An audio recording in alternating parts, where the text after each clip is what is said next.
সম্মানিত শুধু আমরা দেখতে দেখতে আমাদের লাইভের একেবারে শেষ পর্যায়ে চলে এসেছি। এ পর্যায়ে আমরা ঈদের সালাতের ব্যাপারে কিছু কথা বলবো। যেহেতু করোনা পরিস্থিতির কারণে গোটা বিশ্বে এখন লকডাউন চলছে, একটা ক্রাইসিস মোমেন্ট, গোটা বিশ্ববাসী এখন খুব আতঙ্কিত, গোটা বিশ্ববাসী খুব বিপদের মধ্যে আছে। ফলে আমাদের মসজিদগুলো এখন বন্ধ, বেশিরভাগ অধিকাংশ মুসলিম দেশগুলোতে মসজিদগুলো বন্ধ, নামাজগুলো আমাদের ঘরে পড়তে হচ্ছে। এমনকি জুমার সালাতও আমরা মসজিদে পড়তে পারছি না, জুমার সালাতের পরিবর্তে জোহরের সালাত আমাদেরকে ঘরে আদায় করতে হচ্ছে। এই পরিস্থিতিতে আর 2 দিন পরেই আমরা ঈদ উল ফিতর উদযাপন করতে যাচ্ছি। এখন যেহেতু আমরা মসজিদে যেতে পারবো না, আমরা কিভাবে ঈদ উল ফিতর এর সালাত আদায় করব? আমরা কি ঘরে ঈদ উল ফিতরের সালাত আদায় করব নাকি করা লাগবে না? এ ব্যাপারে অনেকেরই অনেক প্রশ্ন এবং এই ব্যাপারটা নিয়ে অনেক আলোচনা হচ্ছে। এবং পৃথিবীর বেশিরভাগ মুসলিম দেশগুলোর যে মুসলিম স্কলাররা বা ফতুয়া বোর্ডগুলো আছে, তারাও এই ব্যাপারটা নিয়ে গবেষণা করে ফতুয়া দিচ্ছেন। এই ব্যাপারটি এত বেশি আলোচিত হওয়ার কারণ হচ্ছে এর আগে কখনো এরকম পরিস্থিতি, এটা একটা উদ্ভূত পরিস্থিতি, এরকম পরিস্থিতি বা সিচুয়েশন আমরা কখনো ফেস করিনি। আমার এই জীবনে আমি কখনো দেখিনি যে ঈদের সময় আমাদেরকে এরকম আবদ্ধ থাকতে হচ্ছে। আপনাদেরও অভিজ্ঞতা যদি আপনারা শেয়ার করেন তাহলে একই অবস্থা দাঁড়াবে যে আমরা আমাদের পুরো জীবনে এরকম রমাদান কাটাইনি। It's a unique Ramadan and it's going to be a unique Eid celebration for Muslim ummah around the world. গোটা বিশ্বব্যাপী এটা আমাদের জন্য একটা ইউনিক ডিফারেন্ট ঈদ হবে। তো যেহেতু ডিফারেন্ট, সো এটার মাসআলাটাও একটু ডিফারেন্ট, যে আমরা ঘরে ঈদের সালাত পড়তে পারবো কি পারবো না, এই প্রশ্ন কেউ কখনো আগে করেনি বা করার প্রশ্ন আসেনি। তো এই ব্যাপারে আমরা সংক্ষিপ্ত পরিসরে কিছু কথা শেয়ার করতে চাই। প্রথমে আমরা বলবো যে ঈদের সালাতের হুকুমটা কি, এ ব্যাপারে আমরা জেনে নিই। আমরা জানি যে বছরে আমরা 2 বার ঈদ উদযাপন করি। আমাদের সবচেয়ে বড়, the biggest carnival and festival of Muslim community, আমাদের সবচেয়ে বড় ধর্মীয় উৎসব ঈদ উল ফিতর এবং ঈদ উল আজহা। এবং আমরা এই 2টি দিন ঈদের সালাত পড়ার মধ্য দিয়ে আনন্দ উৎসব শুরু করি। এই ঈদের সালাতের হুকুম কি, এক্ষেত্রে স্কলারদের মতভেদ রয়েছে, একাধিক মতামতের ব্যাপারে পাওয়া যায়। মালিকি এবং শাফি মাযহাবে ঈদ উল ফিতর এবং ঈদ উল আজহা এই ঈদের সালাতগুলো আদায় করার বিধান হচ্ছে, ওনারা বলেছেন যেটা সুন্নাতে মুআক্কাদা, মানে রেকমেন্ডেড সুন্নাহ, গুরুত্বপূর্ণ সুন্নাহ, যেখানে এমফাসাইজ দেওয়া হয়েছে।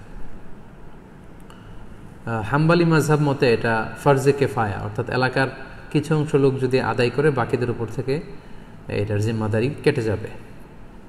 কিন্তু হানাফি স্কুল অফ থটে এটাকে আরও বেশি গুরুত্ব দেওয়া হয়েছে।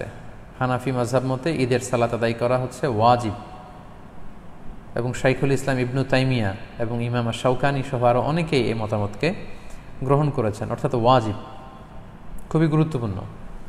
যদি কেউ এটাকে তরক করে তাহলে সে গুনাহগার হবে ওয়াজিব তরক করার কারণে।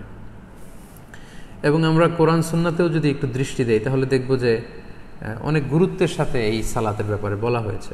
আমরা সূরা কাউসারের 2 নম্বর আয়াতের দিকে যদি খেয়াল করি, সেখানে আল্লাহ তাআলা বলছেন ফাসল্লি লিরাব্বিকা ওয়ানহার। যদিও এখানে ঈদ উল আজহার প্রসঙ্গটা টানা হয়েছে যে নবী, আপনি আগে সালাত আদায় করুন আপনার রবের জন্য, তারপরে আপনি উট নহর করুন, মানে আসসালাতু আউওয়ালান ওয়ান নাহরু সানিয়ান। ঈদ উল আজহাতে আগে সালাত পড়ুন, তারপর আপনি জবাই করুন। তাহলে এখানে অর্ডার দেয়া হয়েছে ঈদের সালাত পড়ার জন্য। এবং সহিহ বুখারীতে একটি হাদিস আমরা পাই, উম্মে আতিয়া রাদিয়াল্লাহু তাআলা আনহা উনি বর্ণনা করেন যে আমারানা রাসূলুল্লাহ সাল্লাল্লাহু আলাইহি ওয়াসাল্লাম আন নুখরিজাহুন্না ফিল ফিত্রি ওয়াল আদহা। ঈদ উল আজহা এবং ঈদ উল ফিতরে আমাদের নারীরা যারা আছে তাদের সবাইকে নিয়ে যেন আমরা ঈদগাহে যাই, এ ব্যাপারে রাসূল সাল্লাল্লাহু আলাইহি ওয়াসাল্লাম আমারানা আদেশ করেছেন। ইট ওয়াজ অ্যান অর্ডার, রাসূল সাল্লাল্লাহু আলাইহি ওয়াসাল্লাম আদেশ করেছেন স্পেশালি। আল্লাহ তাআলা যেমনি সূরাতুল কাউসারে আদেশ করেছেন ফাসল্লি লিরাব্বিকা ওয়ানহার। এবং সহিহ বুখারীর এই হাদিস থেকে আমরা জানি যে আমারানা, রাসূল সাল্লাল্লাহু আলাইহি ওয়াসাল্লাম আমাদেরকে আদেশ করেছেন যাতে করে আমরা আমাদের নারীদেরকে নিয়ে ঈদগাহে যাই। আল আওয়াতিক ওয়াল হুইয়াদা ওয়া যাওয়াতিল খুদুর, অর্থাৎ যুবতী নারীদেরকে, এমনকি মেনস্ট্রুয়েশনাল পিরিয়ড চলছে যেই বোনদের মাসিক চলছে, তাদেরকেও যাতে ঈদগাহে নিয়ে যাওয়া হয়, তারাও যাতে ঈদের আনন্দ থেকে, এই বারাকা থেকে মাহরুম না হয়। ওয়া যাওয়াতিল খুদুর, এবং পর্দানসীন বা অন্দরমহলের নারীরা, অর্থাৎ কুমারী নারীরা যারা খুবই লজ্জাশীল, তাদের সবাইকে নিয়ে যাতে ঈদগাহে যাওয়া হয়। فأما الحيض فيعتزلن الصلاة ويشهدن الخير ودعوة المسلمين। এখন যাদের পিরিয়ড চলছে আল্লাহ রাসূল সাল্লাল্লাহু আলাইহি ওয়াসাল্লাম তাদেরকেও নিয়ে যেতে বলেছেন। এখন তারা তো পিরিয়ড চলাকালীন সময়ে তো নামাজ পড়া যায় না, কোরআন ধরা যায় না, তাওয়াফ করা যায় না, অনেক কিছু করা যায় না, তো তারা কেন যাবে? তো তিনি বললেন যে তারা যাবে, তারা যেন এই কল্যাণের সাথে শরীক হতে পারে, ঈদের আনন্দ যাতে সবাই মিলেমিশে একাকার হতে পারে, ভাগাভাগি করে নিতে পারে। ইয়াতাজিলনাল মুসাল্লা, তারা ঈদগাহে ঢুকবে না, ঈদগাহের বাইরে তারা অবস্থান করবে এবং তারা মুসলমানদের দোয়ায় শরীক হবে, এই বরকতে তারা শরীক হবে। তারপরে এক সাহাবী মহিলা অথবা উম্মে আতিয়া রাদিয়াল্লাহু তাআলা আনহা নিজেই তিনি আল্লাহ রাসূল সাল্লাল্লাহু আলাইহি ওয়াসাল্লামকে জিজ্ঞেস করলেন যে, ইয়া রাসূলুল্লাহ, ইহদানা লা ইয়াকুনু লাহা জিলবাব ক্বালা লিতুলবিসহা উখতুহা মিন জিলবাবিহা। উম্মে আতিয়া রাদিয়াল্লাহু তাআলা আনহা বলেন, ইয়া রাসূলুল্লাহ, আমাদের অনেক বোনদের তো পর্যাপ্ত পরিমাণে ঢোলা জামা নেই বা ওড়না নেই, তো পর্যাপ্ত ওড়না বা জামা না থাকলে আমরা কিভাবে ঈদের নামাজে শরীক হব? আল্লাহ রাসূল সাল্লাল্লাহু আলাইহি ওয়াসাল্লাম বললেন, তোমাদের অন্য বোন যাদের দুইটা ওড়না আছে তারা তাদের একটা ওড়না দিয়ে তার বোনকে হেল্প করবে, তারপরেও যেন তারা যায়। তো এই হাদিসগুলো থেকে এবং কোরআনের আয়াত থেকে আমরা বুঝতে পারলাম যে ঈদের সালাতের ব্যাপারে আল্লাহ রাসূল সাল্লাল্লাহু আলাইহি ওয়াসাল্লাম খুব বেশি গুরুত্ব আরোপ করেছেন। আমারও না, ইট ওয়াজ অ্যান অর্ডার। পাশাপাশি মুওয়াযাবাতুন নবী সাল্লাল্লাহু আলাইহি ওয়াসাল্লাম আলাইহা ওয়া আসহাবু, আল্লাহ রাসূল সাল্লাল্লাহু আলাইহি ওয়াসাল্লাম এবং সাহাবারা সব সময় ঈদের সালাত আদায় করেছেন, কখনোই ঈদের সালাতকে ওনারা তরক করতেন না। তো এগুলো থেকে বোঝা যায় কোরআন সুন্নাহর আলোকে যে ঈদের সালাতের ব্যাপারে আমাদের শরিয়া এটা খুবই গুরুত্ব আরোপ করেছে। এখন প্রসঙ্গ হচ্ছে, এই লকডাউন পিরিয়ডে যদি মসজিদ আমাদের বন্ধ থাকে, ঈদগাতে জড়ো হওয়ার সুযোগ না থাকে, আমরা ঈদের সালাত বাসায় পড়তে পারবো কিনা? আমি আগেই বলেছি এটা একটা বিশেষ পরিস্থিতির কারণে এই প্রশ্নটা বা এই মাসআলাটা আমাদের সামনে এসেছে। এর আগে সাধারণত আমরা এ জাতীয় প্রশ্নের সম্মুখীন হইনি। এটা একটা উদ্ভূত পরিস্থিতির কারণে এই কোশ্চেন সব জায়গায় রেইজ হচ্ছে। তো এই প্রশ্নের উত্তর দিতে গেলে আগে আমাদের জানতে হবে যে যখন আমাদের পরিস্থিতি স্বাভাবিক ছিল বা যখন স্বাভাবিকভাবে ঈদগাহে যে ঈদের নামাজ পড়া যায়, মসজিদে জামাতে শরীক হওয়া যায়, তখন যদি কেউ ঘুম থেকে দেরিতে ওঠার কারণে বা কোনো কারণে ঈদের জামাতে শরীক হতে না পারে, তাহলে সেই ব্যক্তি কি পরবর্তীতে একা একা ঈদের সালাত আদায় করতে পারবে? এটার উত্তরটা আমরা জেনে নিলে এই পরিস্থিতিতে আসলে আমাদের কি করা উচিত হবে এটা আমরা খুব সহজেই অনুমান করতে পারবো। ঈদের সালাত কেউ যদি মিস করে, সে একা একা বা জামাতে ঘরে এসে পড়তে পারবে কিনা, এ ব্যাপারে দুইটি মত। প্রথম মত হচ্ছে মেজরিটি স্কলারদের মত, জুমহুরুল ফুকাহা, শাফিঈ, মালিকি, হাম্বলি সহ মেজরিটি স্কলারদের মতামত হচ্ছে কেউ যদি ঈদের সালাত জামাতে পড়তে না পারে, মসজিদে যদি মিস করে, ঈদগাহে যদি মিস করে, বাসায় এসে একা একা কিংবা জামাতে সে পড়তে পারবে। এটা হচ্ছে প্রথম মত। আর দ্বিতীয় মত হচ্ছে ওলামায়ে আহনাফদের মত। হানাফি মাযহাবের মতামত হচ্ছে যে না, ঈদের সালাত যদি কেউ মিস করে কোনো কারণে, ঈদগাহে যেয়ে যদি পড়তে না পারে বা মসজিদে যেয়ে পড়তে না পারে, তাহলে তার আর ঈদের সালাত পড়া লাগবে না। কেন পড়া লাগবে না? হানাফি মাযহাবের দলিল হচ্ছে ঈদের জামাতটা এটা একটা সামাজিক ইবাদত। জুমার সালাতের ক্ষেত্রে যে সমস্ত শর্ত, ঈদের সালাতের ক্ষেত্রেও একই শর্ত, তাই এটা সামাজিকভাবে পড়তে হয়। তাই জুমার সালাত যদি কেউ মিস করে, সে যেমনি ঘরে একা একা জুমা পড়তে পারে না, তাকে আলাদাভাবে 4 রাকাত জোহর পড়ে নিতে হয়, তেমনি ঈদের সালাত কেউ মিস করলে সে বাসায় এসে আর ঈদের সালাত পড়তে পারবে না বা পড়ার প্রয়োজন নেই। এটা হচ্ছে হানাফিদের যুক্তি, ওলামায়ে আহনাফদের যুক্তি। তাদের মতে এটা একটা সামাজিক ইবাদত এবং এটা সামাজিকভাবে বড় সড় পরিসরেই করতে হয়। পাশাপাশি এটার জন্য ইজনে আম শর্ত, অর্থাৎ সবার এন্ট্রি, যে কেউ চাইলে এখানে এসে অংশগ্রহণ করতে পারবে, অর্থাৎ সর্বসাধারণের প্রবেশাধিকার, এটার প্রয়োজন। তো ঘরে এসে পড়লে সে সামাজিকতাও থাকে না আর ইজনে আমের বিষয়টাও থাকে না। তাই ঈদের সালাতকে মিস করলে তার আর ঈদের সালাত ঘরে এসে পড়ার দরকার নেই। সে চাইলে চাশতের নামাজ 2 রাকাত কিংবা 4 রাকাত নামাজ সে পড়ে নিতে পারে। এটা হচ্ছে হানাফি স্কুল অফ থটের অভিমত। আর মেজরিটি স্কলারদের, জুমহুরুল ফুকাহা, তাদের মতামত যদি আমরা দেখি, ওনারা বলেছেন না, যদি কেউ মিস করে তাহলে ঘরে এসে সে একাকী পড়তে পারবে। এবং তারা যে মতামত দিয়েছেন যে একাকী পড়তে পারবে, এটার ব্যাপারে একটা স্ট্রং এবং ভ্যালিড দলিল আছে। সেটা হচ্ছে সহিহ বুখারীতে একটি হাদিস এসেছে, তালিক হিসেবে উনি এনেছেন কিতাবু সলাতুল ঈদাইনের অধ্যায়ের মধ্যে। ইমাম বুখারী এটা তালিক হিসেবে এনেছেন। পাশাপাশি মুসান্নাফে ইবনে আবি শাইবাতেও এই হাদিসটি এসেছে। প্রসঙ্গটা হচ্ছে আনাস রাদিয়াল্লাহু তাআলা আনহুর প্রসঙ্গ। উনি ওনার শেষ জীবনে বসরাতে থাকতেন, ইরাকের বসরা শহরে থাকতেন। একদিন কোনো কারণে উনি এবং ওনার ফ্যামিলি মেম্বার ঈদের জামাত ওনারা মিস করেছেন। মিস করাতে উনি বাসায় এসে সবাইকে নিয়ে ঈদের জামাত আদায় করেছেন বাসায়, এবং হাদিসটি সহিহ বুখারীতে এসেছে। আমি হাদিসটা আপনাদেরকে পড়ে শোনাচ্ছি। عن أنس رضي الله عنه أنه كان إذا فاتته صلاة العيد مع الإمام কোন এক সময় আনাস রাদিয়াল্লাহু তাআলা আনহুর যখন ইমামের সাথে ঈদগাহে ঈদের সালাত তিনি মিস করলেন, ফাউত হয়ে গেল, জামাআ আহলাহু ওয়া মাওয়ালিহি, তিনি বাড়িতে এসে ওনার ফ্যামিলি মেম্বার্সদের সবাইকে এবং ওনার আজাদকৃত যত দাস দাসী আছে সবাইকে একত্রিত করলেন।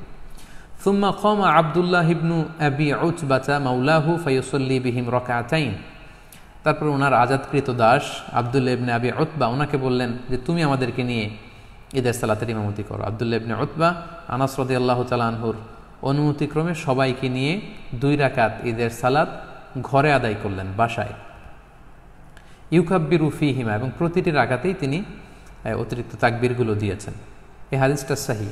তো এই হাদিসের আলোকে মেজরিটি স্কলাররা, জুমহুরুল ফুকাহারা বলেছেন, যেহেতু আনাস রাদিয়াল্লাহু তাআলা আনহুর ঈদের সালাত মিস হয়েছিল, উনি ঘরে এসে জামাতে সবাইকে নিয়ে আদায় করেছেন।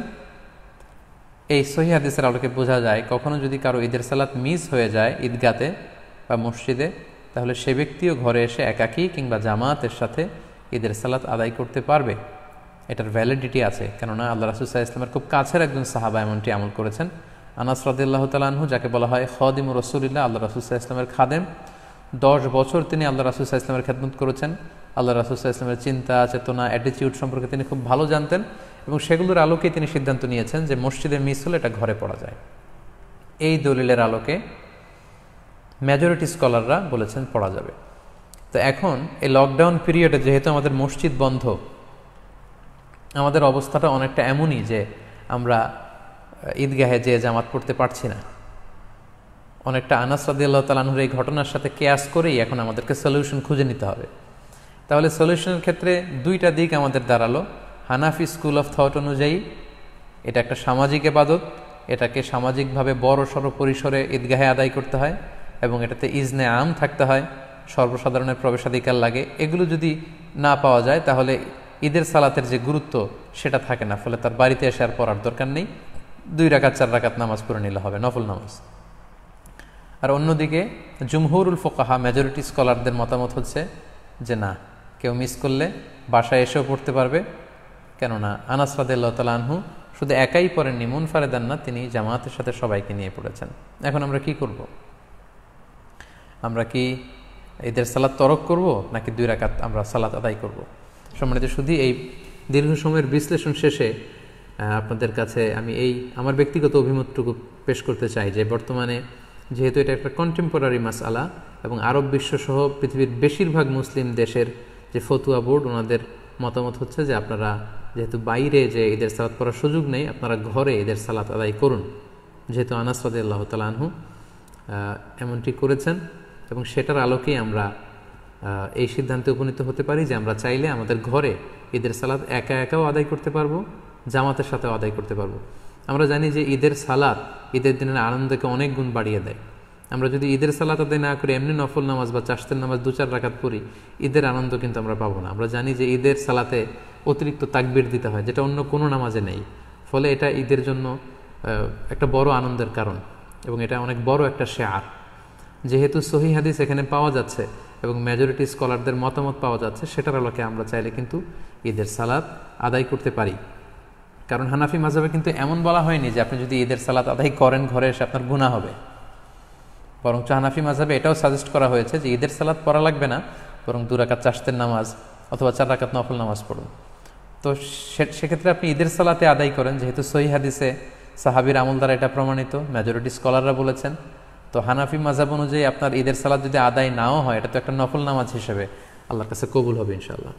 তাই এই মতামতগুলোর আলোকে আমার হাম্বল সাজেশন হচ্ছে আপনারা ঘরে একাকী কিংবা জামাতে ঈদের সালাত আদায় করুন। যদি সুযোগ হয় বাসার ছাদে 4-5 জন মিলে, খুব বড় পরিসরে না হলেও 4-5 জন মিলে চাইলে আপনারা জামাতে আদায় করতে পারেন।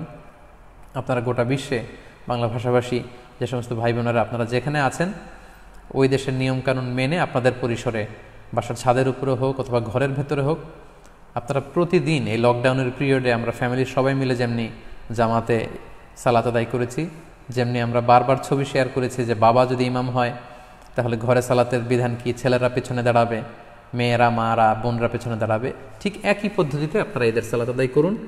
শুধু কেরাতটা জাহারি পড়তে হবে আর অতিরিক্ত তাকবীর দিতে হবে। তো তাহলে আমরা এটাই সাজেস্ট করছি যে আপনারা ঈদের সালাত চাইলে ঘরে পড়তে পারেন, একা একাও পড়তে পারেন, ফাদ্দান আও জামাআতান। সেক্ষেত্রে আপনাদেরকে জানিয়ে রাখি, ঈদের সালাতে কোনো আজান দেয়া লাগে না, কোনো একামত দেয়া লাগে না, 2 রাকাত এবং আওয়াজ করে কেরাত পড়তে হয়। ফজরের 2 রাকাতে আমরা যেমনি আওয়াজ করে কেরাত পড়ি, আপনি আওয়াজ করে কেরাত পড়বেন। অতিরিক্ত কিছু তাকবীর দেয়া লাগে এবং এই নামাজের শেষে খুতবা দেয়া লাগবে না, যেহেতু খুতবা দিবে ইমাম সাহেব সকলের উদ্দেশ্য করে। তো ঘরে যেহেতু আমরা করলে সেই প্রসঙ্গটা আসছে না, তাই আমাদের খুতবা দেয়া লাগবে না। ঈদের সালাতে আমাদের অতিরিক্ত তাকবীর দিতে হয়। এই তাকবীরের প্রসঙ্গটা 1 মিনিটে শেয়ার করে আজকের লাইভ প্রোগ্রাম আমি শেষ করতে যাচ্ছি ইনশাআল্লাহ। আমরা জানি যে ঈদে অতিরিক্ত তাকবীর দিতে হয়। হানাফি মাযহাব মতে আমরা 6টা অতিরিক্ত তাকবীর দেই। প্রথম রাকাতে অতিরিক্ত 3টা, দ্বিতীয় রাকাতে 3টা। শাফি মাযহাবে অতিরিক্ত 12টি তাকবীর দেওয়া হয়। প্রথম রাকাতে 7টি, দ্বিতীয় রাকাতে 5টি। হাম্বালি আর মালিকি মাযহাবে 11টি অতিরিক্ত তাকবীর দেওয়া হয়। প্রথম রাকাতে 6টি, দ্বিতীয় রাকাতে 5টি। তো আমাদের বাংলা ভাষাভাষী যারা, বাংলাদেশে আমরা যেহেতু বেশিরভাগ হানাফি মাযহাবের অনুসারী, সো এক্ষেত্রে এবং এটার তাকবীরের সংখ্যাও কম এবং সবগুলো পদ্ধতি যেহেতু সহিহ হাদিস দ্বারা সাব্যস্ত, তাহলে আমরা 6 তাকবীরের এটাকে সাজেস্ট করতে পারি। এটা হিসাব রাখতে একটু সুবিধা হবে আমাদের। ঈদের সালাতের পদ্ধতি আমি আগেই বলেছি, 2 রাকাত। আপনি যদি 6 তাকবীরের সাথে আদায় করেন, আমরা যারা করি 6 তাকবীরের সাথে, সেটার পদ্ধতিটা হবে এমন: তাকবীরে তাহরিমে আল্লাহু আকবার বলে আপনি সানা পড়বেন। সানা পড়ে কেরাত পড়ার আগে আপনি অতিরিক্ত 3টা তাকবীর দিবেন, আল্লাহু আকবার, আল্লাহু আকবার, আল্লাহু আকবার। 3টা তাকবীর দেওয়ার পরে আপনি সূরা ফাতিহা পড়বেন, অন্য একটি সূরা পড়বেন, তারপর রুকু করবেন, সিজদা করে দ্বিতীয় রাকাতের জন্য দাঁড়িয়ে আপনি কেরাত পড়ে ফেলবেন আগে, অর্থাৎ সূরা ফাতিহা এবং অন্য একটি সূরা পড়ে ফেলবেন। রুকুতে যাওয়ার আগে আপনি অতিরিক্ত 3টি তাকবীর দিবেন, আল্লাহু আকবার, আল্লাহু আকবার, আল্লাহু আকবার, এবং চতুর্থ তাকবীর দিয়ে আপনি রুকুতে যাবেন। এভাবে 6টি অতিরিক্ত তাকবীর দেওয়ার মধ্য দিয়ে কিন্তু আমরা খুব সহজেই আমাদের বাসায় ঈদের সালাত আদায় করতে পারবো এবং ঈদের সালাত আদায় শেষে আমাদের খুতবা দেওয়ার কোনো প্রয়োজন নেই। সম্মানিত শুধু আশা করছি এই লকডাউন পিরিয়ডে কীভাবে আমরা ঈদের সালাত আদায় করব এ ব্যাপারে সম্যক একটি ধারণা আপনারা পেয়েছেন। আমি আবারও সবাইকে ধন্যবাদ জানাই যারা ধারাবাহিকভাবে এই 5টি লাইভে অংশগ্রহণ করেছেন। আজকে 5ম লাইভ, সর্বশেষ লাইভ। আমি দেখতে পাচ্ছি স্ক্রিনে প্রায় 26,800-900 দিনী ভাই বোন যুক্ত হয়েছেন। আপনারা লাইভটি শেয়ার করুন যাতে করে অন্যান্যরা উপকৃত হতে পারে। গত 2-1 দিন ধরে উপকূলীয় এলাকাগুলোতে ঘূর্ণিঝড় আম্পানের কারণে আমাদের অনেক দিনী ভাই বোনেরা বিপদগ্রস্ত। আমরা তাদের জন্য দোয়া করি আল্লাহ তাআলা তাদেরকে বিপদ থেকে হেফাজত করুক। করোনা ভাইরাসের কারণে গোটা বিশ্বব্যাপী আমরা যে বিপদে আছি, এই বিপদ থেকে আল্লাহ তাআলা উদ্ধার করুক। আমরা দেখতে দেখতে রমাদানের একেবারে শেষ পর্যায়ে চলে এসেছি, আর 1-2 দিন পরেই আমরা ঈদ পালন করব। আমাদের ঈদুল ফিতর উদযাপন যেন আনন্দময় হয়, সুখময় হয়, আমরা এই কামনা আল্লাহ তাআলার কাছে করছি। আমাদের এই রমাদানের সিয়াম, আমরা যে রোজা রেখেছি, রোজাগুলো আল্লাহ কবুল করে নিক। আমাদের কিয়ামুল লাইলগুলো আল্লাহ তাআলা কবুল করে নিক। আমাদের রাত্রি জাগরণ ইবাদতগুলো আল্লাহ কবুল করুক। আমাদের তেলাওয়াতগুলোকে আল্লাহ কবুল করুক। আমাদের সাদাকাতুল ফিতর এবং অনলাইন বেসিস আমরা যত দিনই কাজগুলো করেছি শুধুমাত্র আল্লাহর সন্তুষ্টি অর্জনের জন্য, আল্লাহ তাআলা এগুলোকে কবুল আর মঞ্জুর করে নিক। আপনারা সবাই ভালো থাকেন, সুস্থ থাকেন, সুন্দর থাকেন। আপনাদের সবাইকে পবিত্র ঈদুল ফিতরের অগ্রিম ঈদ শুভেচ্ছা জানিয়ে এখানেই আজকের লাইভ প্রোগ্রাম শেষ করছি। ঈদ মোবারক, তাকাব্বালাল্লাহু মিন্না ওয়া মিনকুম আজমাইন। আসসালামু আলাইকুম ওয়া রাহমাতুল্লাহি ওয়া বারাকাতুহু।